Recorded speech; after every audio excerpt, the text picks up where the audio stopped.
बैठे सुर सब करई विचारा, बैठे सुर सब करई विचारा। कहाँ जाए प्रभु कहाँ से पुकारा, कहाँ जाए प्रभु कहाँ से पुकारा। पुर वैकुंठ ज्ञान कह कोई, पुर वैकुंठ ज्ञान कह कोई, कोई कह पायो निधि बस प्रभु सोई, कोई कह पायो निधि बस प्रभु सोई। सबने अपना अपना विचार रखा। कोई कहता है कि कीर्तन में मिलेंगे, कोई कहता है कि बैकुंठ में मिलेंगे, कोई कहता है कि हृदय में वास करते हैं भक्तों के। तो सबने विचार किया। तो ब्रह्मा जी ने कहा कि भगवान शिव सभा में हैं। भगवान शिव खड़े हो गए।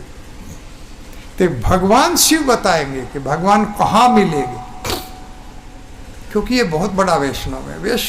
वैष्णवान यथा शंभु, शंभु बहुत बड़े भक्त हैं भगवान के, बहुत बड़े वैष्णव हैं। तो इनसे पूछा जाए तो उन्होंने क्या बताया, हरि व्यापक सर्वत्र समान, हरि व्यापक सर्वत्र समाना। प्रेम से प्रकट होई मैं जाना, प्रेम से प्रकट होई मैं जाना।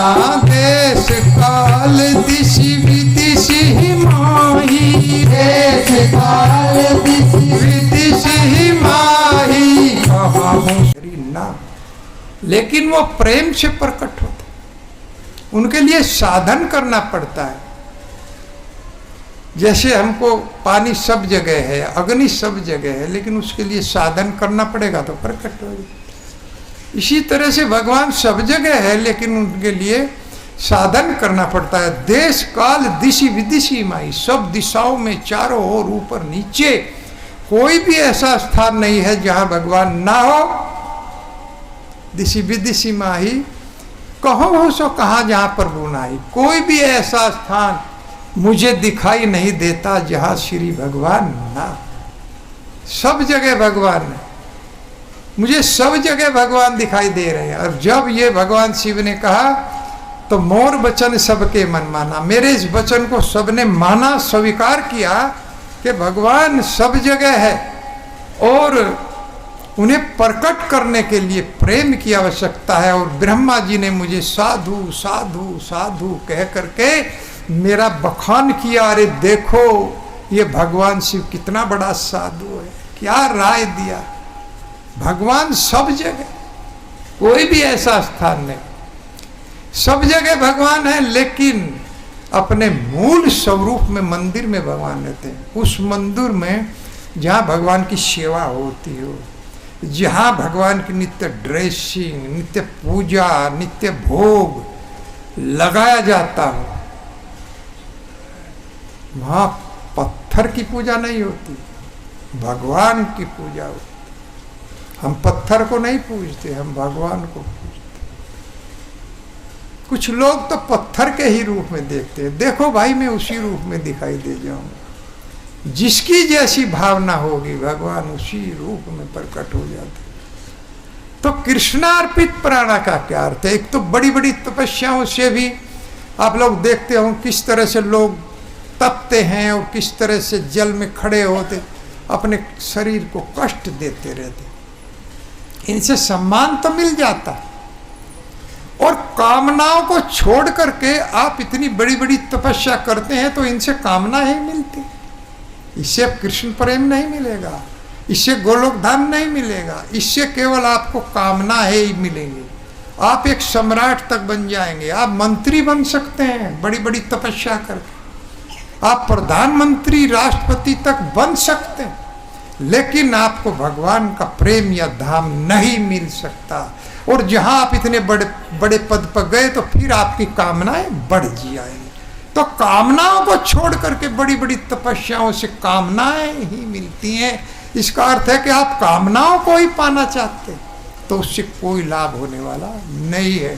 सम्मान जरूर मिल जाएगा, आपके चरण छूने लगेंगे लोग कि बहुत बड़ा तपस्वी है भाई, तपस्या कर रहा है, लेकिन कृष्ण प्रेम तो ये भगवान का नाम ही उच्चारित करेगा, जिसको आप अपने घर में बैठकर करिए, चलते फिरते कर लीजिए, कोई पाबंदी नहीं है। नाम नामकारी बहुधा निज सर्वशक्ति, स्थिरता पिता नियमिता स्मरण न काले। इसके स्मरण में कोई पाबंदी नहीं, रात में करो दिन में करो, सुबह शाम चलते फिरते कभी भी इस नाम को गाओ। और इस नाम के अंदर भगवान ने अपनी सारी शक्ति भर करके दिया। ये कोई खाली है ऐसा नाम नहीं है जैसा हमारा रात का नाम नामकारी बहुधा निज सर्वशक्ति, अपनी निज सारी शक्ति इस नाम में भर करके हमको दिया है। लेकिन बड़े दुख की बात है, महाप्रभु कहते हैं कि इस नाम के प्रति हमारा अनुराग नहीं, वास्तव में अनुराग नहीं है। जीव किधर भाग रहा है। इस नाम को तो कितने लोग हैं जो माला, अब 200 लोग कथा सुन रहे हैं तो 20-30 लोग माला लेते हैं, और उन कितने लोग माला 10-20 माला लेंगे, उनमें से कितने लोग जप करते हैं। आधे व्यक्ति तो घर जाकर उसे खूंटी पर रख देते, क्योंकि उसके पर बहुत कठिन। भगवान कहते हैं कि मैं फिर ऐसा पर्वत कर देता हूं कि छूटते नहीं छूटेगा। हमारे गौर किशोरदास बाबा जी गंदे स्थान पर जा करके शौचालय के पास बैठ करके जप करते थे, जिससे कोई डिस्टर्ब ना करे, और उन्हें अपनी जिह्वा उंगली से पकड़नी पड़ती थी। अगर वो कभी भगवान के नाम को रोकना चाहे शौचालय आदि में, तो जिह्वा को पकड़ के बैठना पड़ता था, नहीं तो जिह्वा कृष्ण नाम लेती रहती थी। ये इस जिह्वा का काम, ये इस जिह्वा का सदुपयोग है। इस जिह्वा का दुरुपयोग हम लोग करते हैं, वाणी गलत बोलते हैं और कुछ से कुछ खाते रहते हैं। अरे कृष्ण प्रसाद खाइए, भगवान को अर्पण करके खाइए। उन्होंने कहा यज्ञा शिष्टा सीना संतो मुच्यन्ते सर्व किल विषम भुजन्ते ते तव घम पापा पचंती आत्म कारणात्। हे अर्जुन, जो मुझे अर्पण किए बिना खाता है वो पाप खाता है, वो चोर है। मेरी संपत्ति खा रहा, वो चोर है और पाप खा रहा है। अच्छे भोजन का भी हम भोग लगाए बिना खाते हैं तो हम पाप खाते हैं। इसलिए उस मालिक को अर्पण कर लो, उसको अर्पण कर लेना चाहिए। तो घर में कुछ भी नहीं है तो एक कागज का स्वरूप भगवान का रखिए। अगर आप लड्डू गोपाल की तो सेवा करनी पड़ेगी, एक स्वरूप रख लीजिए, उसी को भोग लगाइए। उसमें भी भगवान, सब जगह भगवान, तो उसी को भोग लगाइए और फिर खाइए और पूरे परिवार को खिलाइए। इस तरह से भगवान बुद्धि देते हैं। ददामि बुद्धि योगम तम येन माम उपयान्ति ते। मैं ऐसे भक्तों को बुद्धि दे देता हूँ जिससे वो मुझ तक आ सके। और ये बुद्धि सत्संग के द्वारा मिलती है, जैसे आप लोग सत्संग कर रहे हैं। सत्संग से विवेक प्रदान होता है, बिनु सत्संग विवेक ना। बिनु सत्संग विवेक ना हो, बिनु सत्संग विवेक ना होय।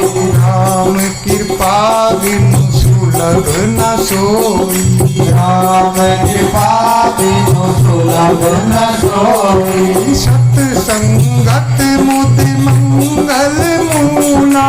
सत्संगत मुद मंगल मूला। सोई फल सिद्ध सब साधन फूला। सोई पर सिद्ध सब साधन फूला। सबसे बड़ा साधन सत्संग। सत्संग से विवेक आता है, लेकिन सत्संग राम की कृपा के बिना नहीं मिलता। जितने भी लोग सत्संग में कथा में आते हैं उनके ऊपर राम की कृपा होती है, भगवान की कृपा होती है, कृष्ण की कृपा होती है, साधुओं की कृपा होती है, तब वो कथा सुनते हैं। नहीं तो ये कथा बड़ों बड़ों को हाथ नहीं लगती। आज ही मैं बता रहा था, कुछ ऐसा ही परखण हो गया। एक बार एक भक्त कथा सुनने के लिए पहुंचा, तो जैसे कुरुक्षेत्र स्थान है, दूर दूर से आए, तो वहाँ पर हमारे साक्षी जी हैं, तो बड़ा जो है जब कथा प्रारंभ होती है तो बहुत बड़ा जलसा निकालते हैं, बम फटाके छूटते। तो एक बहुत बड़ा बम उस व्यक्ति के कान के पास छूट गया तो कान ठप हो, तो पूरे 7 दिन तक उसे कुछ सुनाई नहीं दिया, कान से सुनना बंद हो गया। लेकिन जब कथा को विराम दिया गया 7 दिन बाद फिर एक जुलूस निकाला गया साधु के हरिनाम संकीर्तन यज्ञ का, और उसमें भी बड़े बड़े पटाखे छोड़े गए, तो फिर उसके कान के पास वो बम छूट गया तो कान खुल गया। वही उसका इलाज था। 7 दिन तक बेचारा बैठा रहा, कथा में कुछ हाथ नहीं लगा, और 7वें दिन जब पटाखा छूटा तो फिर कान खुल गया। अर्थात वो कथा भाग्य में नहीं थी, भगवान नहीं चाहते थे, भगवान की कृपा नहीं थी। इसलिए जिनके कान खुले हुए हैं उन पर वास्तव भगवान की बहुत बड़ी कृपा है, जो इस कथा को सुन रहे हैं और भगवान के नाम को जीवा से गा रहे हैं कि सारी की सारी शक्ति नरकों से मुक्ति नहीं चाहता। नारायण परा सर्वे ने कुतश्चन विभ्यति, स्वर्गा अपवर्गा नरकेशवपि तुल्यार्थ दर्शिना। भगवान शिव माता पार्वती को उपदेश देते हुए कहते कि भगवान कृष्ण का जो भक्त है वो नरकों से नहीं डरता।